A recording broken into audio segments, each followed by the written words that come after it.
If you're planning a trip to Singapore, a vibrant city-state, then you're in for a treat.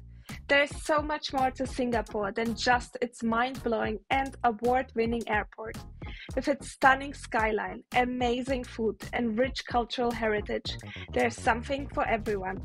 But what are the top things to do in Singapore? Well, I've got you with this two-part series.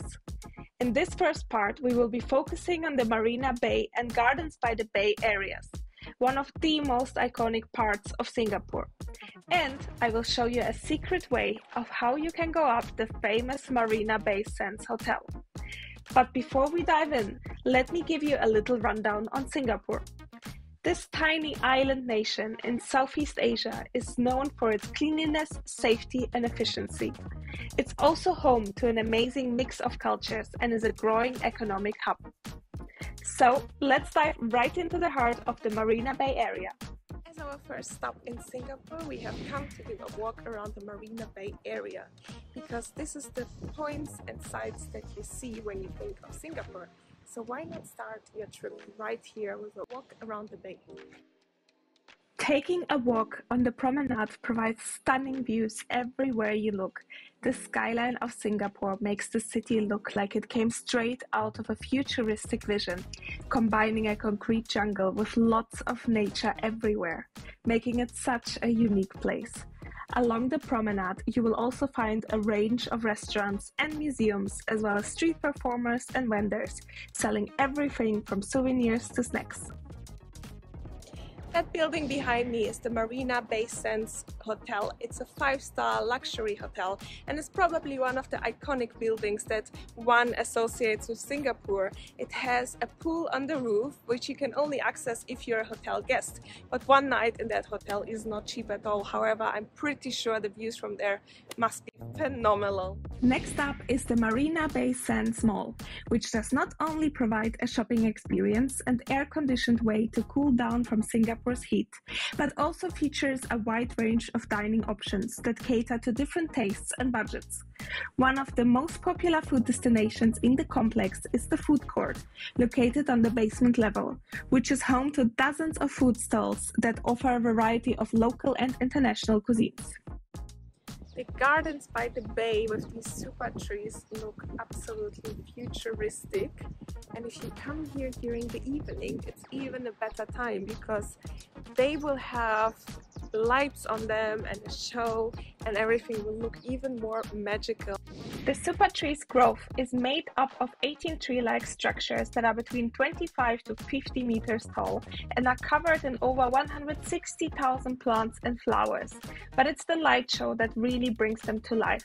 Let me show you a snippet of the magical experience. Join us as we embark on an adventure to magical lands amongst the super trees.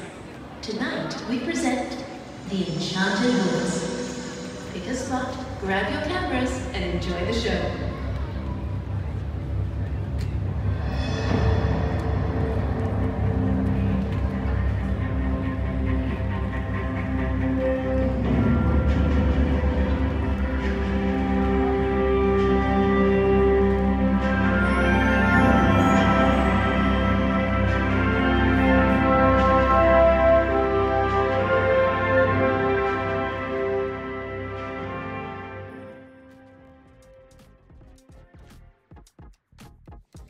This area is so mind-blowing, be it at day or at night.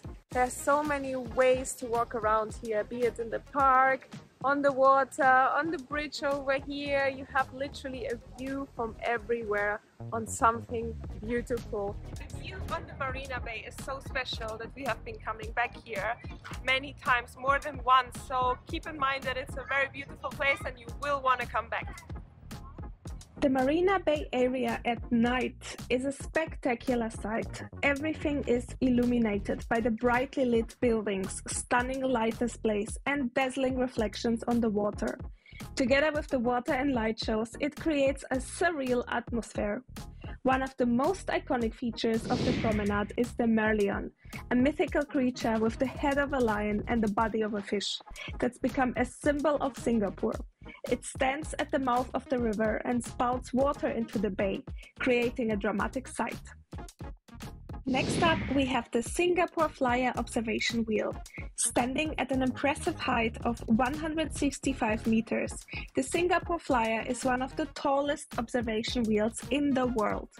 It offers breathtaking panoramic views of the city, with sights that stretch as far as Malaysia and Indonesia on a clear day. Once you step inside the capsule, you will be taking on a 30-minute journey. The capsule is air-conditioned so you can enjoy the view in comfort. And while you're in the capsule, a presentation on a TV will guide you through some facts about the wheel and Singapore, which I always really enjoy. Obviously, you can also visit the capsule in the evening, giving you the sight of Singapore at night. Ticket prices vary according to what experience you want to book. But going on the wheel is, in my opinion, a nice thing to do, but not necessarily a must. As I mentioned, there is a secret way to get this view right from the top, which is next to the infinity pool of the Marina Bay Sands Hotel, which you can't access unless you are a hotel guest. But what you can do is to actually come super close to it by visiting the SkyPark observation deck, which is located 57 floors above ground level, offering a stunning 360-degree view of the city's skyline. It's one of the highest observation decks in Asia and attracts visitors from all over the world. So be sure to get a ticket in advance. You will be greeted with breathtaking views of the city when you are there, and you can even look on the famous infinity pool, which I somehow imagine to be much bigger than this.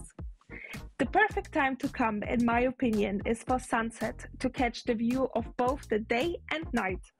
There is a restaurant on the platform as well, which you can access if you have a reservation, or otherwise you can grab snacks and drinks at the bar.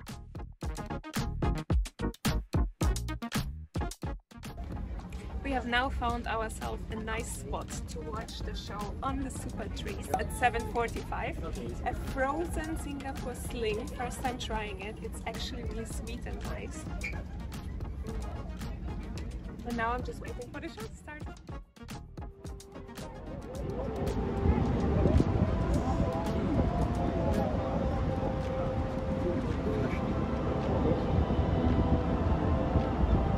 At 8 p.m. you can transition smoothly from the Supertree Grove show to this fountain show over here.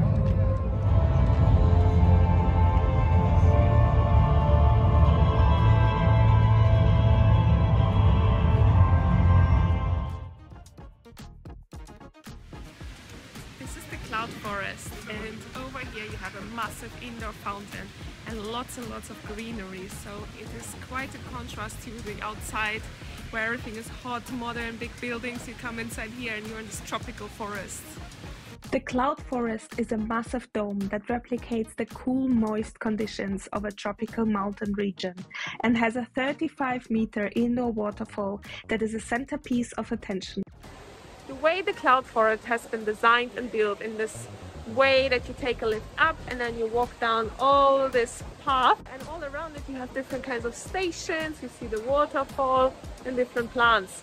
And this is one of those things that is really a must-do when you come to Singapore, because it is such a staple and such an iconic thing to come here and visit this waterfall, cloud forest, especially during times when they do the mist over here.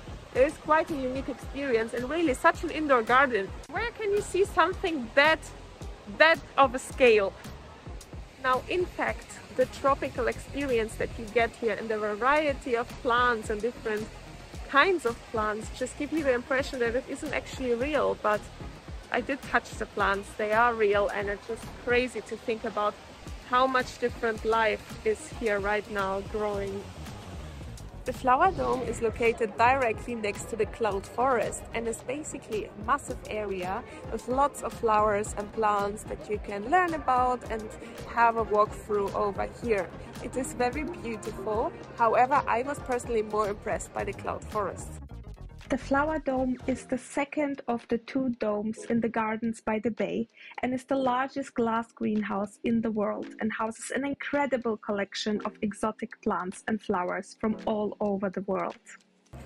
There is a very calm atmosphere in the flower dome. elegant and nice music is playing in the background, which makes it a very nice stop to just relax in your sightseeing day before you head out and continue with your day outside.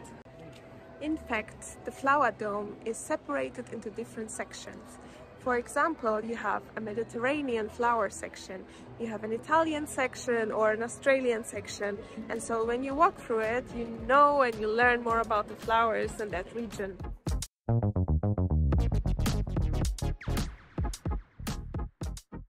The Gardens by the Bay are a place to come to not only see the cloud forest and flower dome, as well as of course the Supertree Grove, but the gardens itself are big and you can walk around them.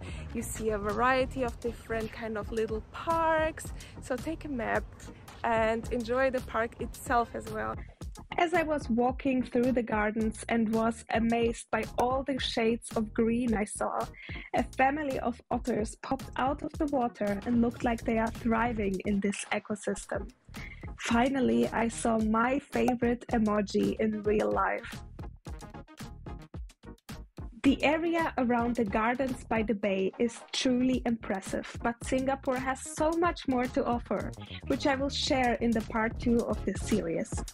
Thank you for watching, and I'll see you in the next one.